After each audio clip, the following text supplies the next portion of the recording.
सर्वप्रथम परम पूज्य गलाचार्य श्री ईश्वर विराट सागर जी महामणिराज के चरणों में त्रिवार नमस्ते करते हुए एवं सभी महानुभावों को सादर जय हिंद। यहाँ पर प्रतिदिन की भांति मन की बात मुनि श्री रंजन सागर जी के साथ का कार्यक्रम प्रारंभ किया जा रहा है। इस कार्यक्रम के पुण्याजक परिवार श्रीमती माधुरी जैन, श्री प्रकाश जैन, प्रियांशु जैन, कुमारी परी जैन, समस्त परिवार मड़ावरा जिला ललितपुर उत्तर प्रदेश ने यह सौभाग्य प्राप्त किया है। इनके सौभाग्य की जनसंतवाणी परिवार अनुमोदना करता है। इस कार्यक्रम को प्रारंभ करने से पहले मुनि श्री के चरणों में त्रिकाल नमोस्तु करते हुए हे स्वामी नमोस्तु नमोस्तु नमोस्तु। यहाँ पर सर्वप्रथम प्रश्न कुमारी प्रियता जैन, बड़ा मलेरा, मध्य प्रदेश से आया है। हे गुरुवर, मेरा प्रश्न यह है कि एक व्यक्ति कितना भी अच्छा काम करे लेकिन दूसरा व्यक्ति उसके बारे में गलत सोचता है, ऐसा क्यों? ओम शांति। अच्छे काम करने वालों के प्रति यदि सामने वाला बुरे विचार कर रहा है, गलत मंथन चिंतन कर रहा है, तो वो उसका कर्म है, उसको करने दो। क्योंकि बुंदेलखंड में कहावत है कि कौआ के कूसने से ढोर नहीं मरते हैं। मतलब किसी के कहने से किसी का बुरा नहीं होता है। बुरा हमारा जब असाता कर्म का उदय आएगा, जब हमारा असाता कर्म उदय चलेगा, तब हमारा बुरा होगा। व्यक्ति सामने वालों के शब्दों को पकड़ता है और शब्दों को पकड़ करके वो मन में लगा लेता है, अपने ऊपर घटित कर लेता है। शब्दों में मत जाइए, शब्दों के अर्थ में जाइए कि शब्दों के अर्थ को जब अपन लगाएंगे तो अपन को बुंदेलखंड में कहा जाता है कि घड़िया पर तो पारा रखा जा सकता है, लेकिन किसी के मुख पर पारा नहीं रखा सकता। किसी के मुख को बंद नहीं किया जा सकता है। लोग अपने अपने तरीके से अपने अपने बारे में अपना अपना चिंतन देते हैं, बोलते हैं। सामने वाले बोलते हैं तो बोलने दो। जो अच्छे लोग होते हैं, महान लोग होते हैं, वो लोगों की बातों में नहीं आते, लोगों के कहने से अपना कार्य करना बंद नहीं करते हैं। अच्छे लोग अपना अच्छा कार्य करते रहते हैं। महानता वही महान बन पाता है, वही महानता को प्राप्त कर पाता है। क्योंकि जब तक तुम्हारा अपयश कीर्ति नाम कर्म का उदय है तो हर कोई तुम्हारा बुरा कर सकता है, लेकिन यश कीर्ति नाम कर्म का उदय है तो कोई किसी बुरा नहीं कर सकता है, कोई बुरा नहीं बोल सकता है। इसलिए हमें यश अपयश को ग्रहण करना चाहिए और किसी की बातों को अपन को ग्रहण नहीं करना चाहिए। क्योंकि जब पांडवों को कौरवों ने बुरा चाहा, बुरा किया और हर क्षण हर पल कौरवों ने पांडवों का बुरा चाहा, यहाँ तक कि लांछा ग्रह बनवाया और लांछा ग्रह में पांडवों को अंदर कर दिया और बाहर से आग लगा दी।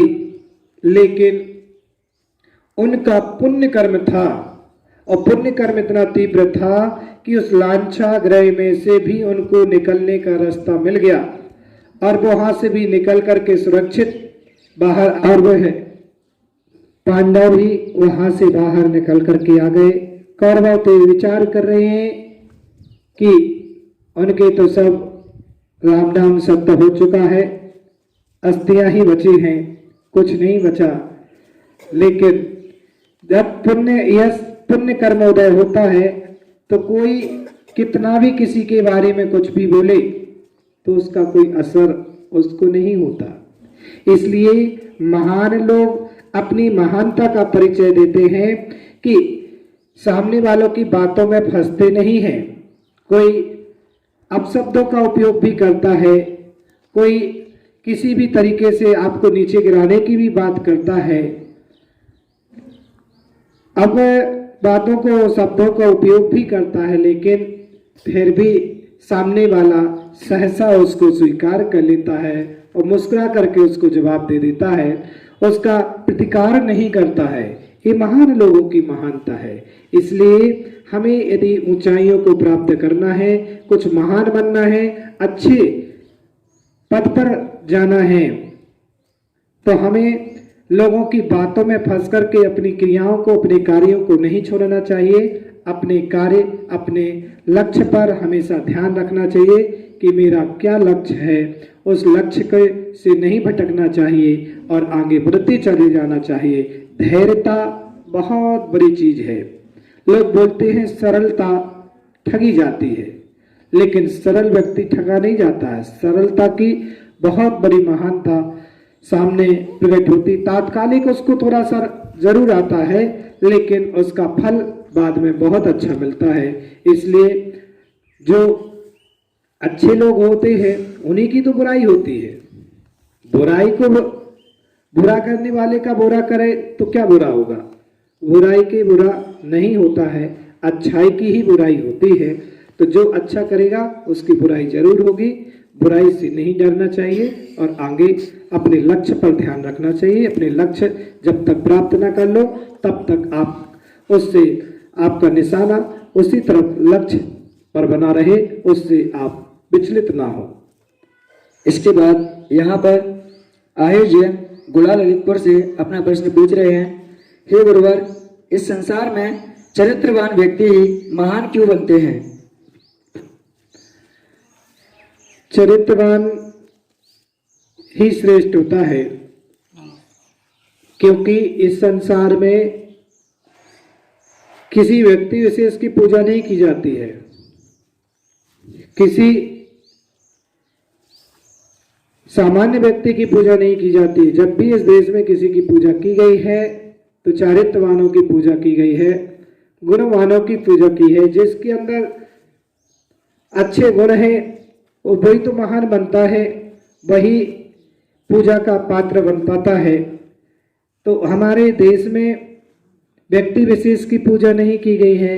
हमारे देश में चारित्रवानों की, जिनका चारित्र अच्छा होता है, जिनका चारित्र सुव्यवस्थित होता है, वही अपने लक्ष्य को प्राप्त कर पाता है।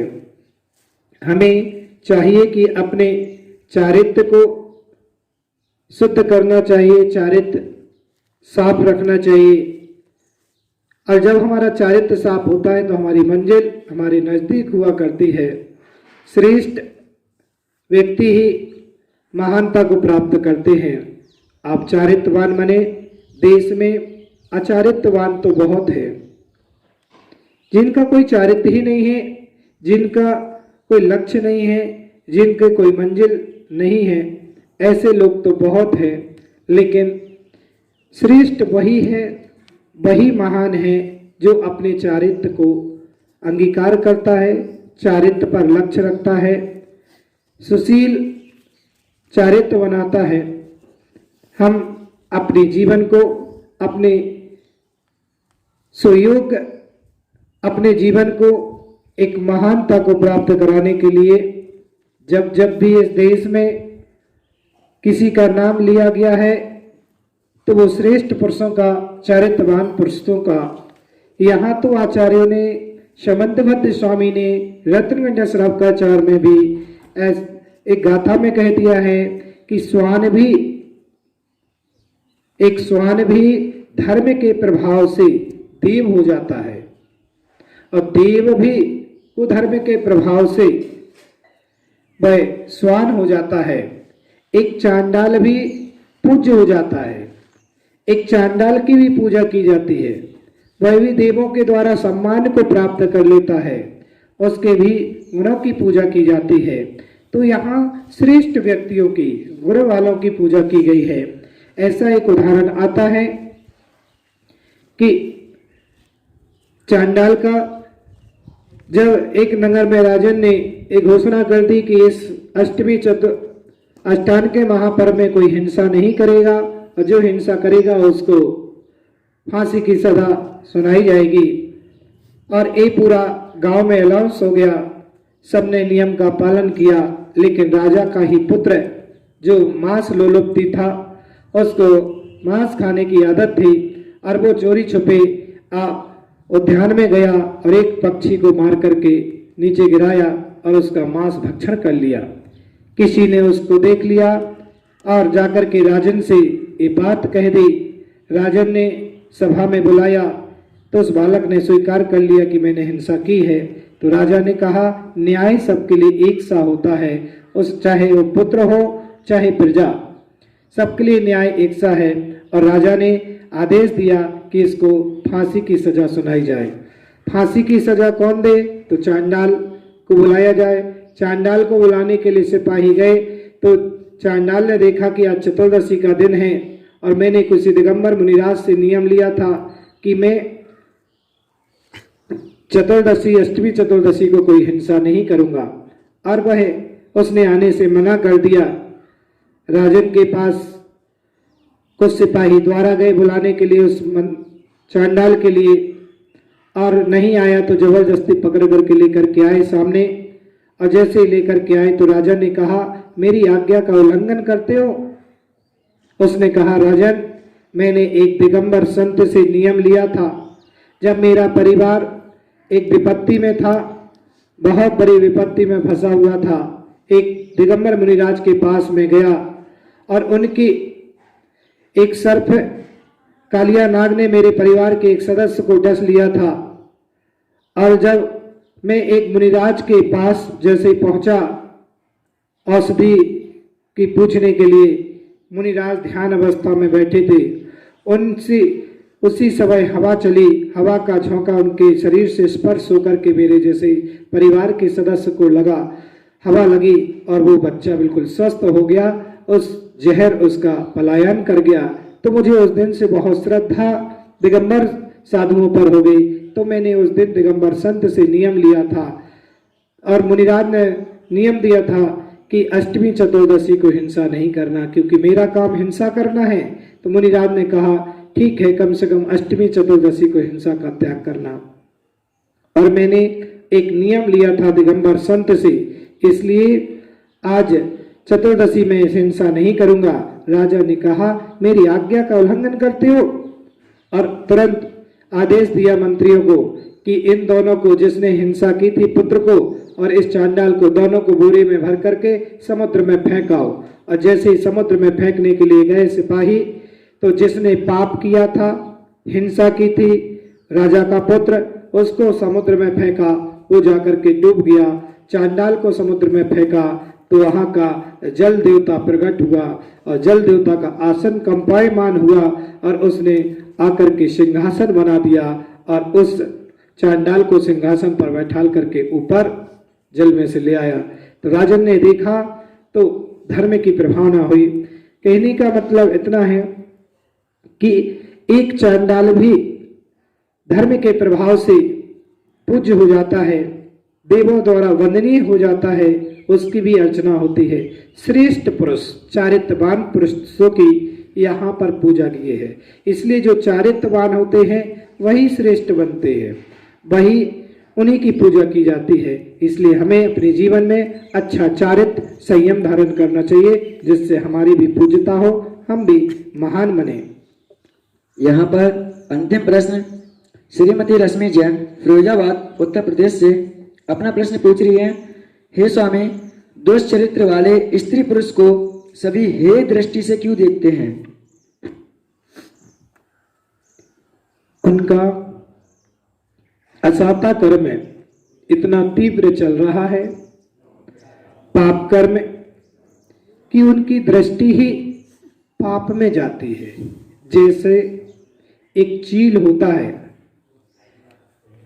गिद्ध पक्षी होता है, गिद्ध पक्षी कितना ही आकाश में ऊपर गमन करे, लेकिन ऊपर आकाश में भली गमन कर रहा है, लेकिन उसकी दृष्टि नीचे जमीन पर उस मांस के टुकड़े पर रहती है कि कहाँ मांस का टुकड़ा पड़ा हुआ है, कहाँ मांस का पिंड पड़ा हुआ है, कहाँ जीव का कलेवर पड़ा हुआ है। और जैसे ही उसको देखता है वो ऊपर से आकर के और वहाँ चोंच मारता, उसको भक्षण करता है।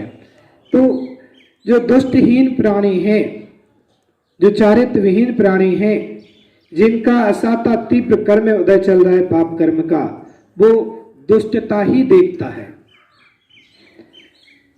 दुष्ट व्यक्ति को सामने वाला दुष्ट ही दिखता है, उसके लिए अच्छाइयाँ नहीं दिखती हैं।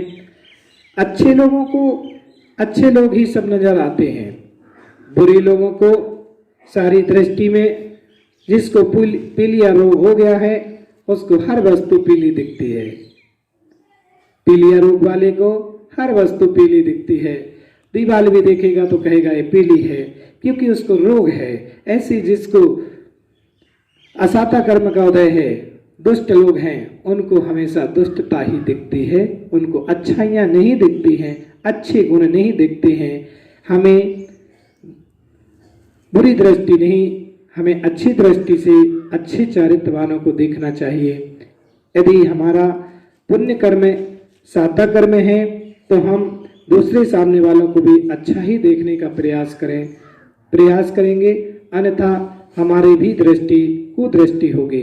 इसलिए श्रेष्ठ चारित्रवान जो पुरुष होते हैं, जो अच्छे लोग होते हैं, उनकी दृष्टि भी अच्छी ही होती है। बुरे लोगों की पाप कर्म का उदय होता है, असाता कर्म का उदय होता है, तो उनको अच्छे लोग भी बुरे ही नजर आते हैं।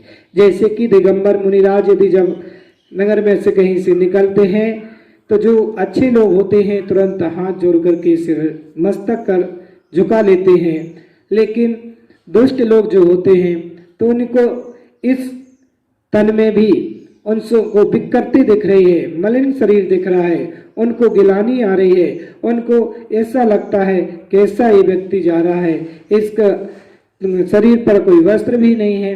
और इस प्रकार की दुष्टता इतनी भी, कभी कभी तो पत्थर उठा करके भी फेंक देते हैं, कभी अपशब्दों से भी उपयोग करते हैं। तो जो दुष्ट लोग हैं उनकी प्रवृत्ति ही दुष्टता है, उनका दोष नहीं है, उनके कर्मों का उनका दोष है कि उनका तीव्र असाता कर्म, इतना तीव्र उदय पाप कर्म चल रहा है कि उनको सद पुरुषों में भी उनके लिए दुष्टता दिख रही है। तो उसमें व्यक्ति की गलती नहीं है, व्यक्ति के पापों कर्म का उसमें तीव्र असर उदय चल रहा है कि उस कर्म में तीव्रता में उदय में दिख रहा है कि ये सब गलत नजर आ रहा है। हमें चाहिए कि हम अपनी दृष्टि को सही बनाएं, सम्यक दृष्टि, अच्छा देखें, अच्छे पुरुषों को, गुण वाले पुरुषों को, उनकी संगति करें, उनके साथ रह करके और अच्छे गुणों की प्राप्ति करें। आप सभी मन की बात को देख रहे हैं और विगत दिनों से आप अपने प्रश्नों का समाधान यहाँ पर प्राप्त कर रहे हैं।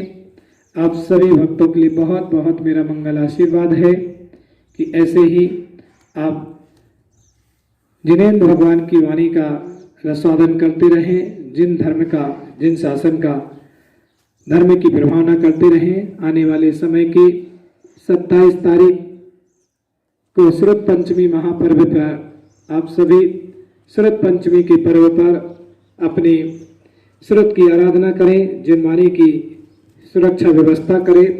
और सभी भक्तों के लिए एक यही संदेश देना चाहूँगा कि शरद पंचमी के दिन अपने ज्ञान का दान करना है और जिनवाणी की सुरक्षा करना है। हर मंदिर में सतखंडागम जैसे ग्रंथ, धवला, जय धवला, महाधवला जैसे ग्रंथ विराजमान करें। अपनी ओर से, अपने परिवार की ओर से मंदिर में विराजमान करें और उनकी आराधना भक्ति करें। सभी के लिए बहुत मंगल आशीर्वाद है। ओम शांति, सर्वे शांति।